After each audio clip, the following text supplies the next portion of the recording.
Welcome.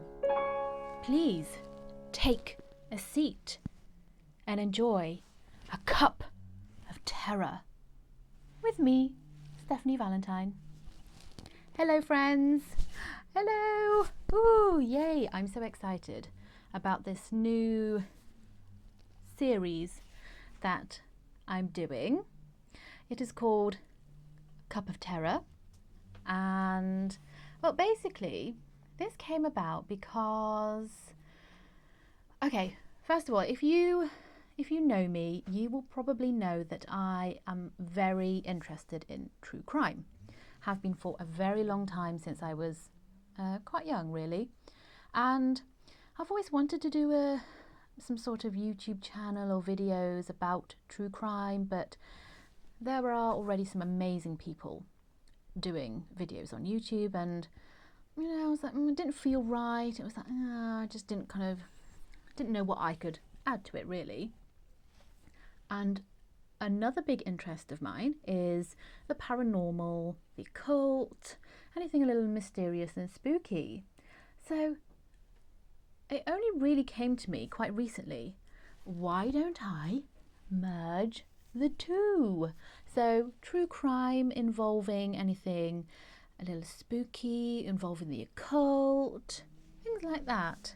And the result is this. So please grab yourself a drink. I've got my tea ready for a little sip every now and again. And let's get into the first story. So this week's story is, well, I did mention in my last video that there would be a bit of a link with a Cup of Terror's first video. And basically, the village that was mentioned in the folklore involving the witch and the king is Long Compton. And that is the village that today's story is set. If you don't know what I'm talking about, go and watch the last video where we were at the Downright Stones. So, the story involves Anne Tennant. Anne Tennant lived at Long Compton. She was baptised on the 12th of April 1795. Anne was married to John Tennant, and they had 7 children and, get this, 57 grandchildren. Oh my goodness, that's a lot of grandchildren. I suppose they didn't have telly back in the day, so had to do something to keep themselves occupied. Now Anne, she had popped out on the evening of the 15th of December 1875. Now Anne was 79 years old at this point, and it was around 7-8 o'clock that night. She had popped out and she'd gone to get a loaf of bread from the local shop. She got the bread and she started making her way back home. Coming in the opposite direction was 45-year-old farm labourer James Hayward. He'd been working in the fields that day, and he was also making his way back home, and over his shoulder he was carrying his pitchfork. Now, without any kind of warning and without saying a word, James savagely attacked poor Anne with his pitchfork.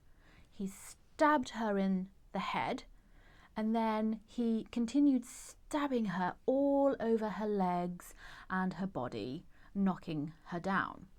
Now, this attack was so bad that James Hayward would have killed Ann Tennant right there and then, had it not been for the intervention of John Taylor, who was a local farmer who also lived in the village.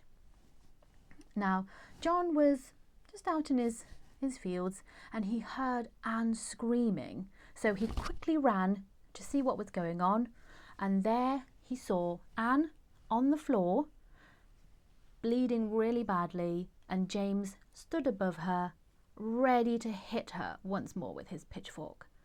So John Taylor managed to wrestle with James and he grabbed the pitchfork and he threw it away, and he also restrained James until the police constable came. Also out that night was Elizabeth Hughes, one of Anne's daughters, and she heard her mother scream twice, and obviously panicking, she ran to the scene of the crime to see what was happening, and she saw her mother on the floor, covered in blood, barely alive, and it must have been such a horrific scene for her to come across. So a few of the witnesses, they picked Anne up and they carried her into Elizabeth's cottage, and the doctor was sent for. Now, the doctor came from Chipping Norton. That was kind of the nearest big town back then. That was 4 miles away, and this was obviously at the time of horse and carriage, and they didn't have telephones just quite yet. So someone had to actually go and fetch the doctor and then come back with him. And the doctor didn't come back till about 11 o'clock that night. So Dr. George Hutchinson, he came, walked into the cottage, and he saw Anne on the floor. I mean, she was barely conscious, you know, and she was in a really bad state. So he inspected her, and amongst the wounds, he found a puncture wound in her left temple. That was from when James stabbed her in the head with the pitchfork. He found a wound behind her right ear. That was when she fell and hit the ground.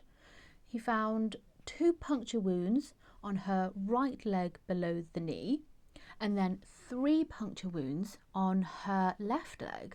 So there was quite a lot of damage done. Now, unfortunately, less than 15 minutes later, before Dr. Hutchinson could even finish dressing the wounds, poor Anne Tennant died from loss of blood and shock to the nervous system. So what do we know about James Hayward, the killer? James had also been born in Long Compton. He was baptised on the 19th of September 1830. Now, James, he'd actually been a neighbour of the Tennants for 30 years. He'd been their neighbour for 30 years.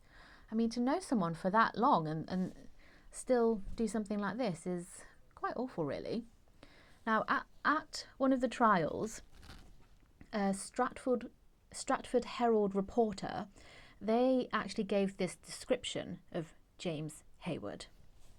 He is evidently a very simple-minded and superstitious man.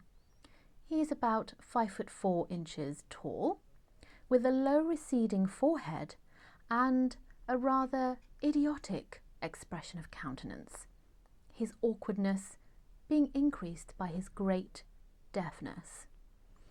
Rather flattering description, don't you think? But that gives us an idea of what James was like. Now, James, he also had quite the reputation in the village. I mean, the other villagers thought he was weird, you know, pretty strange and quite wild. And the kids thought he was a bit of a madman. I mean, James, he was kind of seen as not being quite right in the head, you know. So he had this reputation. People knew about him, and James liked to drink. He liked to drink a lot, and he was getting drunk quite often. And when James was drunk, his favourite topic of conversation that he used to go on about, like constantly ranting and raving, was witches. James believed in witches. He believed in witchcraft.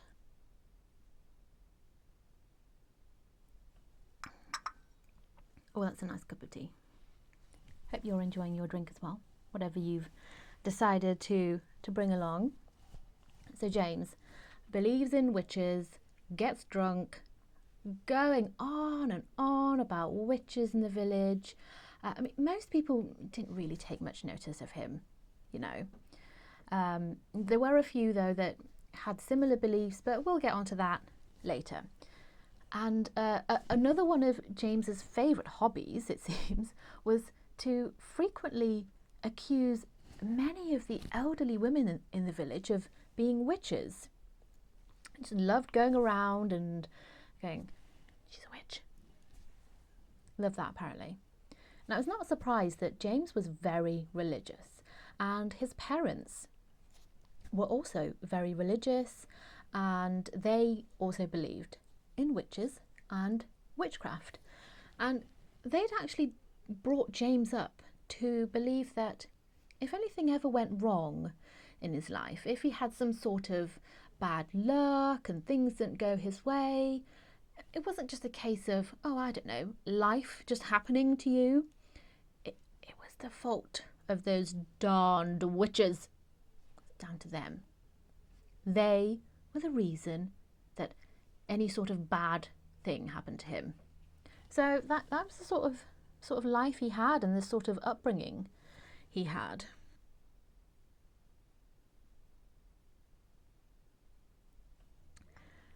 Now, James actually believed that there were 16 witches in the village of Long Compton. Quite a lot of witches. One of them being our victim, Ann Tennant. And on the day of the murder, he was drunk. He was drunk that day. And as we know, he always went on about witches when he was drunk. Now, there was a young farm worker who had also been working with James that day, John Ivans. He was only 15 years old at the time of the murder, and he actually witnessed it as well. Now, poor John, he said that on this day, James actually threatened to kill his grandfather because he believed that John's grandfather was a witch. And he also threatened to kill a couple of the other women in the village because he suspected them of being witches. And he actually named 3 of these women: Betsy Ford, Betsy Hughes, and Anne Tennant. So it's quite clear that, you know, he'd got himself worked up during the day, he'd got drunk, had witches on the brain, and when he saw Anne coming towards him in the road that night, he was hell-bent on going through with his threat of killing her. Now, James, he believed that the witches in this village, including Anne, had put some sort of bewitchment on him.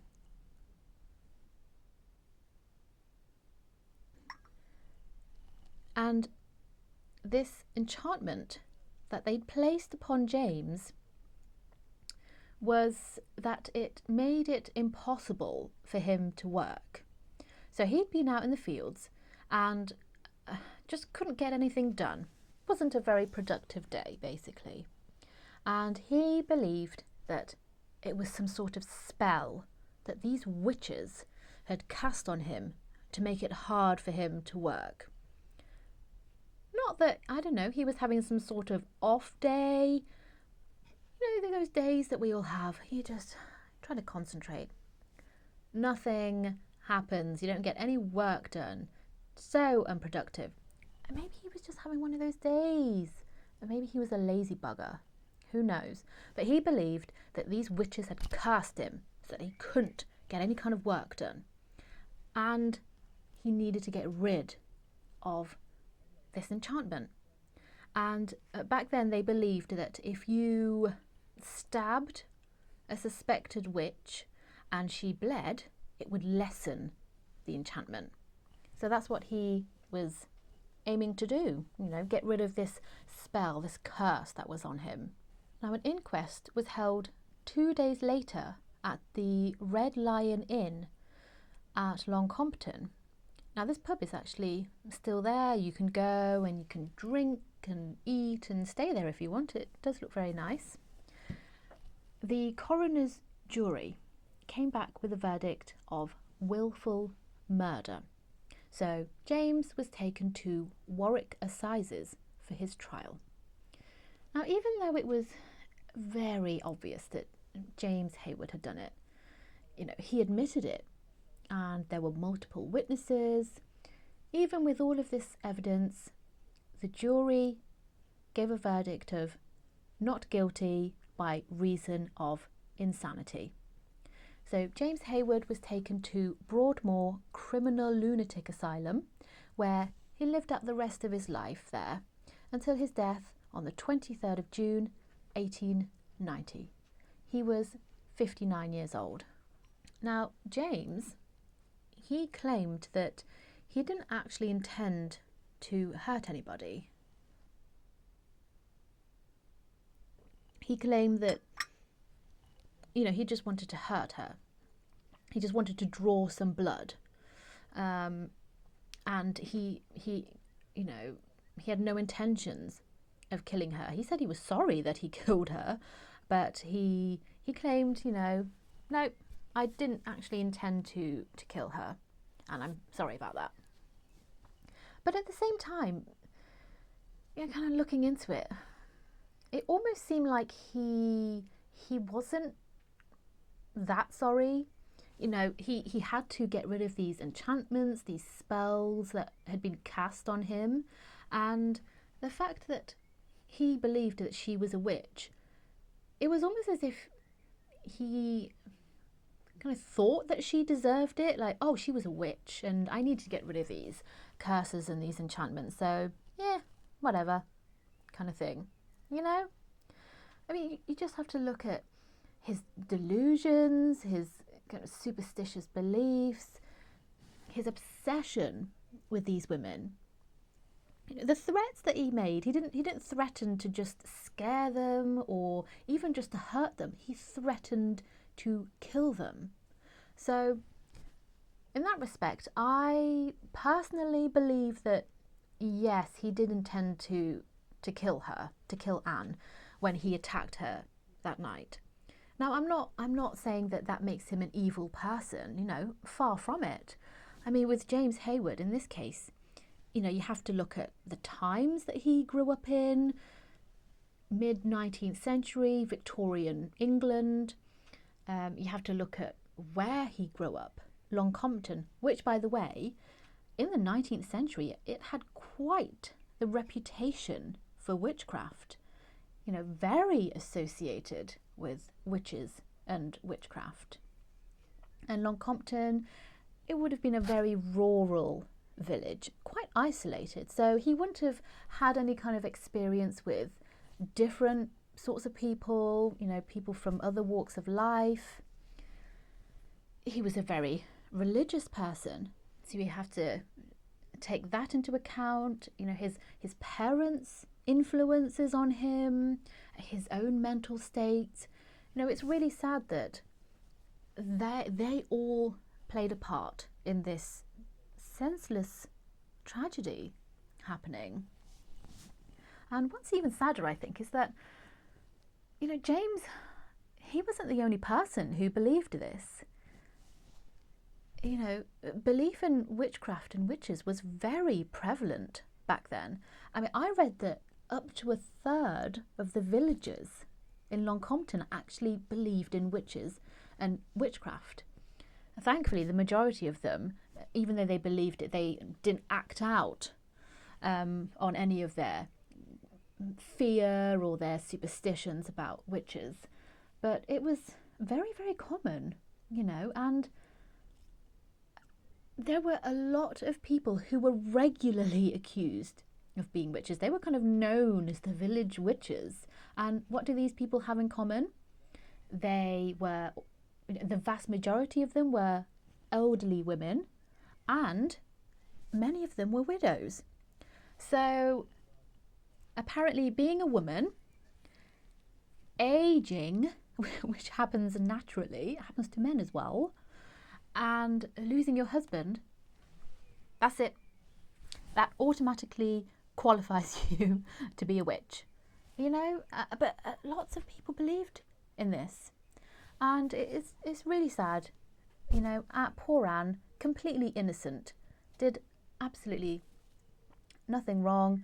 And it wasn't even like she was making potions or, you know, was interested in herbalism, anything like that. Like it often is, it's just, she was just an elderly woman, and just something about her made James believe that she was a witch, and her and 15 other people in the village, you know. Now, Anne is buried at Long Compton churchyard, but unfortunately, she doesn't have a gravestone. And on the way to Downright, we actually did pass the churchyard just to kind of have a look around. But yeah, so I don't know if that was intentional, whether she did have a gravestone originally and it was removed, or whether she never had one. I'm not sure. We did actually find Charles Tennant, who was one of Anne's sons, and there were a few other Tennants actually, and going by the dates of their deaths, perhaps grandchildren. So I hope that they were able to live some sort of life. I mean, you can't imagine it, can you? That sort of horrific crime happening to your family. You know, losing a loved one like that must have been so awful. So I hope that in some way they were able to, you know, kind of accept what happened and continue living their lives. It's very, very sad. And again, what makes it even sadder really is that this is the sort of fate that a lot of women encountered over the years. You know, at some point in the future, I would love to do videos on the witch hunts in Europe, you know, the Pendle witch trials in England, the Witchfinder General, Matthew Hopkins. But this sort of story, unfortunately, is quite common throughout history. You know, the misogyny of it, you know, just an old woman did absolutely nothing wrong and accused of being a witch for whatever reason. I find it very interesting, quite enraging, I have to say. But yeah, I definitely on my to-do list for the future. So that is the story of Anne Tennant, who was accused of being a witch and placing a bewitchment on James Hayward, and unfortunately he killed her because of that. So that's first cup of terror done. What did you think of that story? It was really interesting researching it, and you know, the sort of superstitions and beliefs that were very prevalent, and to be honest probably still is quite prevalent in a lot of rural communities, I reckon. So that was the first one. Thank you so much, guys, for joining me and hanging out with me. I'm hoping to eventually put out a cup of terror once a week, but you know, for now we'll just kind of see what happens, because we have other boring things to do, such as jobs and life and things. Boring, but once I kind of get into the swing of it and the researching and filming, hopefully it will be a weekly thing, along with our other videos where we go out to locations. They're more ghostly and spooky, and this is obviously kind of more true crime based. So until next time, bye.